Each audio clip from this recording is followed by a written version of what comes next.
Jags to Riches, James Peters, guys. Thank you so much for your time. Straight to it. I'd like to first say I apologize. I know it's been probably, a week and a half since I've uploaded anything talking about the current Boston Celtics team. I don't think I need to say it's been quite difficult.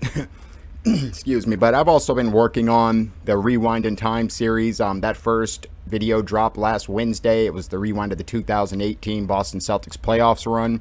Please, if you haven't checked that out, I strongly suggest that you do. In my opinion, it's the best video I've done. So please definitely check that out when you get a chance. And I will actually be dropping the follow-up, which will go into the 2018-19 season, which in my opinion was one step away from a dynasty. And it'll be the same concept, just a deep dive, reminisce, and doing a retrospective on that season. That will be dropping this upcoming Wednesday. Before I actually get into the Celtics, moving forward with this channel, I don't want to neglect the Celtics. Currently, guys, I've been literally talking to myself in the damn mirror for the last week because it's like I have so much to say, but it's just this team had put me in a place where I want to make videos that you will be able to watch a year from now. You know what I mean? Will you really want to watch what the hell the Boston Celtics did against, Toronto in a random October or December back in, you know what I mean? So I want the videos to be able to last, essentially. But then again, at the same time, this is my team. I'm not going to neglect them. So what you'll see moving forward is on Mondays is when I will do a video such as you'll see today, which will basically me going into the recent events, talking about the Celtics, whatever's going on with them, recapping the last couple days. Wednesdays, you'll see me dropping the Rewind in Time, which will be a look back on historical runs, moments, whatnot. Not just the Celtics either. I'm going to be doing other teams and other, moments, events, games. It's not just exclusive to the Celtics, even though they've given us quite a bit to go off of. So that's where I'm starting. And then obviously Trust the Podcast. We'll be coming back with our first episode of the new year, 2022, sometime this week. So basically Monday, Celtics, Wednesday, Rewind, Friday or Thursday, late in the week, most likely Friday-ish, will be Trust the Podcast. Now, straight to the Boston Celtics, guys. Excuse me. Oh, man. So far, to start this year, the Boston Celtics are 2-2. They finished off last year coming off of a 3-game losing streak, then to arguably have their most impressive win over the season against the Suns right here, 123-108, to finish 2021. Then, starting off 2022, a win in Orlando. It was overtime. It was a slop. It was not the kind of, a win is a win. Let's just put it like that. Jaylen Brown, first career 50-point game. Then we go to the Spurs, which was a back-and-forth fight, and then a heartbreaking missed layup to basically lose that game. Then you go to the Knicks, which you lose on an R.J. Barrett three-pointer as time's expiring. And then, just the other day, they stomped the Knicks. Thank God Evan Fournier wasn't playing. But just recapping each of these games, guys, and then, like I said, I'll get into what Tatum and Perk got going on. But my first question is, how many worst loss of the season can a team have, right? It was the Bulls game November 1st. Then it was the Cavs. Then it was the Minnesota G League. Then it was the 4-for-42 Clippers, right? Now it's the 25-point loss to the Knicks and an R.J. Barrett buzzer beater. Guys, I thought we were healthy. Was things not supposed to get better? What about the Ime Udoka rotations on an 8-9-man rotation on the back-to-back? Starting your fourth quarter with your starters still in the game. Like, what? How about the fact that only Tatum and Marcus Smart actually... Look, let's go back. There's quite a few games. So, like I said, coming into this year, we have the 50-point performance from Jaylen Brown. They get the win in Orlando. He had 0 assists. There was a bunch of controversy after that game. And that game's going to be symbolic when I get to the Perk argument, because I have something of mine I want to bring up that shows exactly where I have been on that argument, the J and J, the entire time. So going on after that win, they went to the Spurs. And unfortunately, 97-99, an absolutely incredible final sequence where Jaylen Brown, they almost force a 5-second, then again almost force it a second time. Jaylen Brown gets the rip, takes it, and misses the blown layup to tie. I mean, that's a shot that if you had a gun on me, I would have, taken and put my life on it. Because, I mean, it happens, though, guys. It really does. So that was absolutely heartbreaking. But then you come against the Knicks. And this is the one for me that really, like, it's unbelievable to me. Because, for one, you were up by 25 points, right? For two, Jayson Tatum and Marcus Smart were the only two Celtics to score in the fourth quarter. Jaylen Brown did not have a single point in the fourth quarter a game or two after he went for 50. Evan Fournier has basically been average right around, 11 points or something like that. Here it is. Against the rest of the league, minus the Celtics, Evan Fournier is averaging 11.5 points, shooting 2.5 attempts from three a game at 35.5%. Against the Celtics, Evan Fournier is averaging 35 points while shooting 7 threes and averaging over 50%. Evan Fournier has had 3 30-point plus performances this year, all 3 against the Celtics. Again, thank God he didn't play in our last game, because what did we win by, 20, 25? If he put his 30-something, we wouldn't have lost. When you look at that, on top of the fact of R.J. Barrett, who's, I mean, really, that's the one who hits the game winner. That just kind of tells you the state of the Boston Celtics when you have arguably their worst three-point shooter on a fadeaway moving sideways with Jayson Tatum on his back, and he still hits it. So that one hurt, guys. But some of the other interesting facts and statistics that have come out afterward is the fact that the Boston Celtics are one of only 2 teams, something like that, with the Pelicans that have allowed multiple 25 or 20 whatever point collapses, and I think the Celtics have had 4 of them. 6 out of 7 crunch time games they've lost, which are something like games within 5 points within 5 minutes left. Whatever these are terrible stats, so let's just get that clear. Some of my takeaways, guys, I don't want to get too much in individual performances, this and that. It's 4 games, we're healthy. Tatum, Williams, all the guys came back for that Spurs game. So some of my takeaways: double big, double little. We're done with that. No more Allen Robb. Not that I don't think it can work at times, but I think we've seen enough of a sample size, and I think we've seen that just the lack of shooting, because Al's not shooting like he used to, and I'd rather have one of those 2 in the minute stack so that it strengthens our front court depth overall. And then the double little with the Smart and Schroeder. We don't need it anymore. We don't.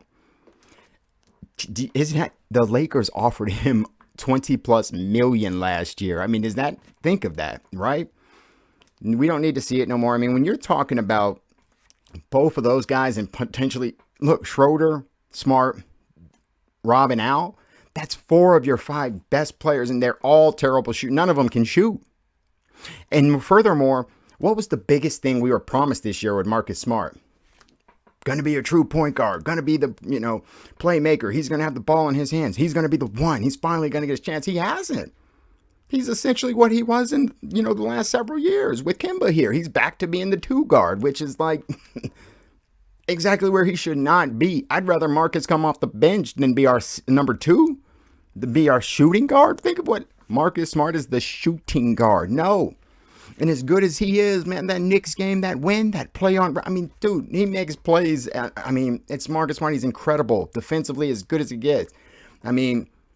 But he can't be your shooting guard. You understand? It's like, but that's what he's resorted to with Schroeder's there. But at least back when Kemba was the man here, Kemba's the guy out there. He's an all-star, one of your big 3, averaging 20+ points a game. Now you've got Schroeder. It's just, it doesn't, and Kemba can shoot. They had to respect him. That's not the case no more. So you've got Jaylen and Jayson, driving and dishing it out to a bunch of guys no one can shoot. And oh, by the way, you've got Josh Richardson and Grant Williams, who have been great this year, and are both 40% three-point shooters. That is what the team to finish the game, No more Schroeder. He, if he's going to be on this team, needs to be resorted to that of a 6-man coming in just to score points. He needs to be thought of like how they think of Jabari Parker. Obviously, he's on a completely different level. I'm just saying, you think of Parker as that guy, that offensive spark, send him in and he's going to score. That's all Schroeder needs to be. 12 to 15 points off the bench, 20, 22, 25 minutes, and call it a damn game. He doesn't need to be out there at the end. Put Josh Richardson out there. He's a 6'4", 5", two-way player, excellent defender. I mean, he thrives in those chaotic situations. Excellent from mid-range. His shooting is at 40%. I mean, secondary ball handler. Like, it needs to be Smart, Richardson, the Jays, and then Rob. That is need, period.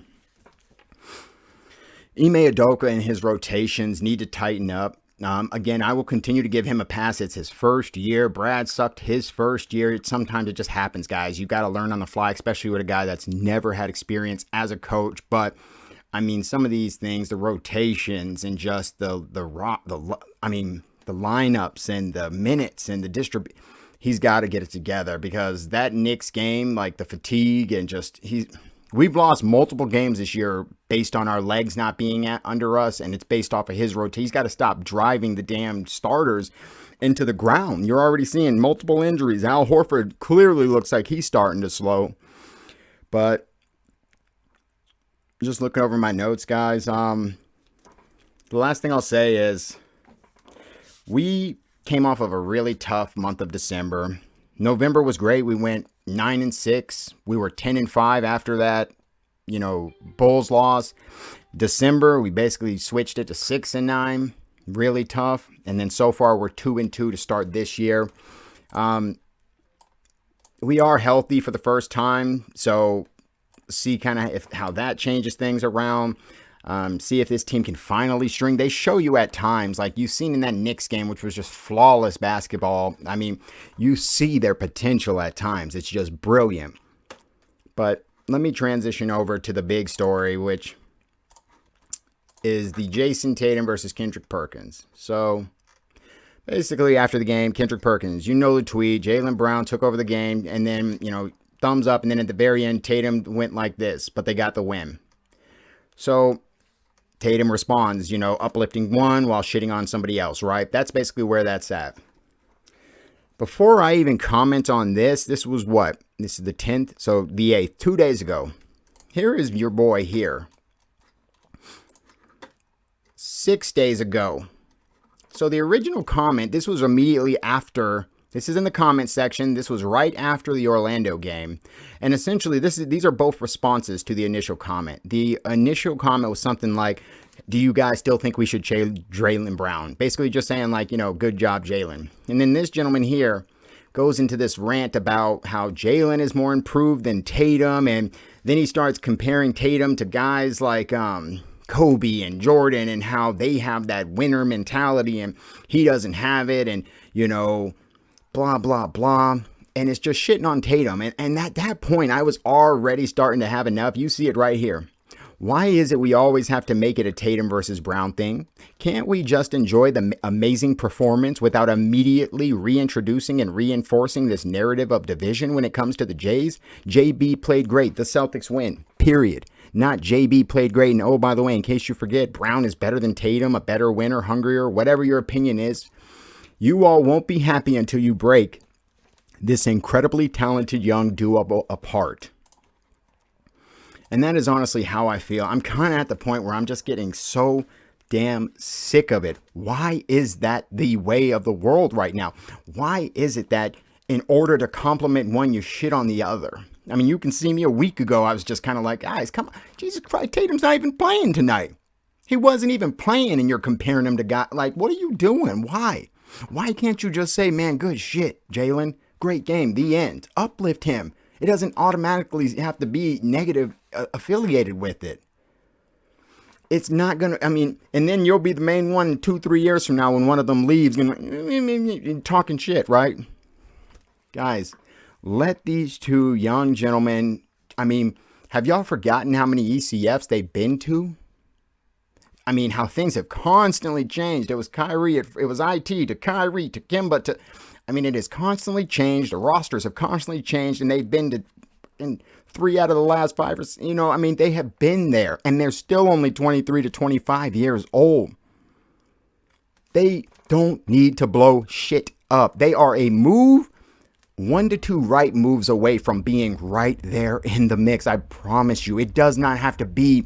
It can be as simple as what Milwaukee did. They couldn't get over the hump. They couldn't get over the hump. And then all of a sudden, making a move, sending out their number 3 and Bledsoe and some other moves. And then they get back Drew and just that fit. Sometimes it's just that fit. Drew coming in as a playmaker / excellent, top end defender. He just fit with what Middleton and Giannis. That's all we need. If that guy is just an excellent playmaker, if it's an excellent shooter,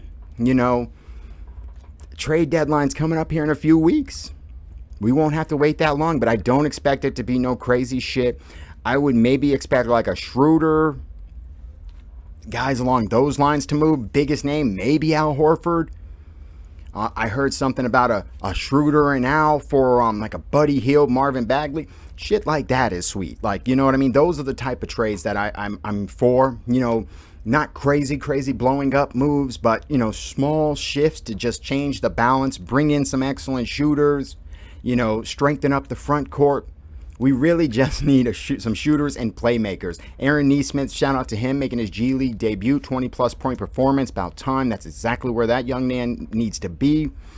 Very frustrated as a Celtics fan, guys. But the Celtics and the Jacksonville Jaguars both got a win within 24 hours, which I think that might be the second or third time in my lifetime that's happened. So I can't be too pissy today, but it's just been tough, to find motivation, especially recently. The NBA is already depressing enough with all the health and safety, this and that. These teams, you barely even recognize them. Starting to stable out a little bit more. Some teams are starting to get healthy, but Perk is... this is a guy who played for 4 to 5 different teams, was a career 5-5, 5 points, 5 rebounds. Even with the Celtics, he was a 6-6 guy.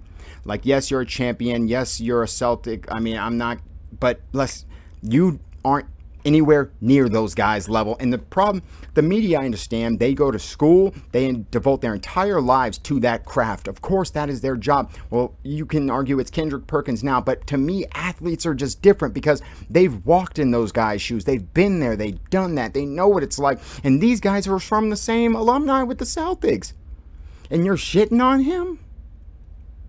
Like, I just don't get it. Why even bring him down, Perk? You are a former player, and you are nothing compared to him, player to player. Let's not get that twisted.